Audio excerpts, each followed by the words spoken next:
जिल्हाधिकारी कार्यालयासमोर भटेसिंग पान पाटील कर्मचारी जात पडताळणी विभाग जळगाव येथील जात पडताळणी उपायुक्त म्हणून कार्यरत असलेल्या वैशाली हिंगे यांनी शासनाची फसवणूक व दिशाभूल केल्यामुळे खातेनिहाय चौकशी व्हावी म्हणून आमरण उपोषण सुरू केले।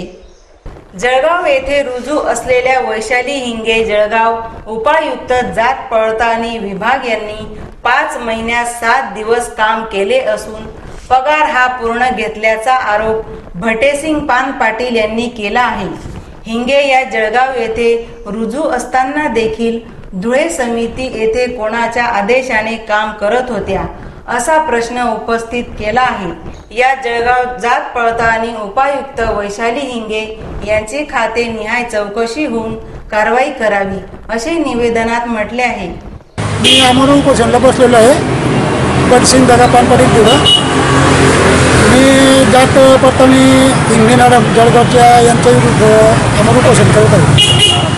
हिंगे मॅडम उपायुक्त जळगाव यांनी जळगाव इथं 5 महिन्यात फक्त 7 दिवस काम केलेले आणि 5 महिन्याचा पगार पूर्ण घेतलेला आहे आणि तिच्याकडे अतिरिक्त कारभार कोणताही नसताना धुळे जात पडताळणीला 5 महिने इथं काम केले। डिसेंबरपासून ते 31 मे 2017पर्यंत इथं धुळ्याला काम केलेले। पण शासनाची कोणतीही परवानगी नाही किंवा कोणाची परवानगी नसताना जात पडताळणीत काम केलेले आणि शासनाची तिने फसवणूक केलेली। जळगाव इथे 7 दिवस काम केलेले सुनावणीच्या दिवशी आणि 5 महिन्याचा पगार पूर्ण घेतलेला आहे। तुमची मागणी काय? माझी मागणी आहे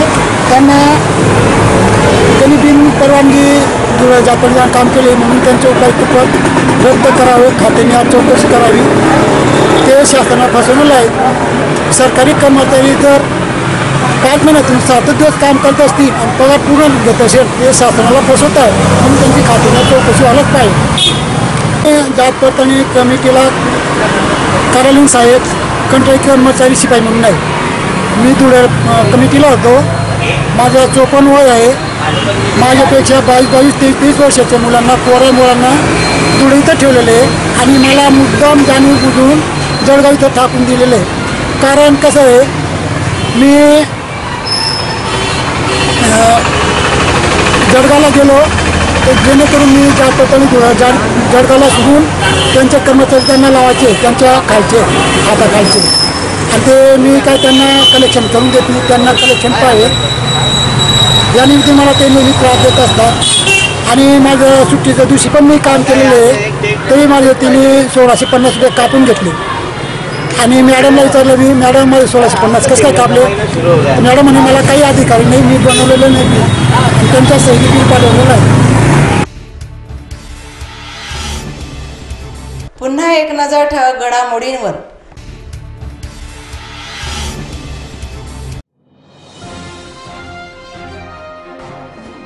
जैन चौकातील निशा इलेक्ट्रॉनिक्स या दुकानाला लागली शॉर्ट सर्किटमुळे आग।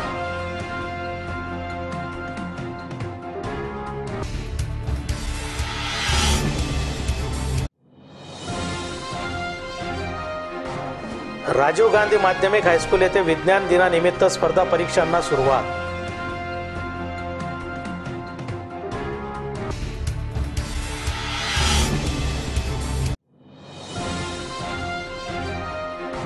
अमरनाथ यात्रेकरूंवर झालेल्या हल्ल्याच्या निषेधार्थ राष्ट्रवादी काँग्रेसने पाकचा ध्वज जाळला।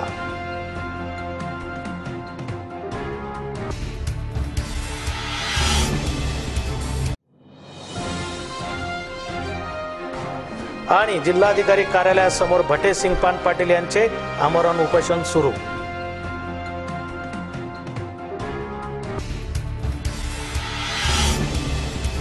याचबरोबर प्रभात न्यूज बातमीपत्र संपले। पुन्हा भेटूया पुढील बातमी प्रसारणात। तोपर्यंत नमस्कार।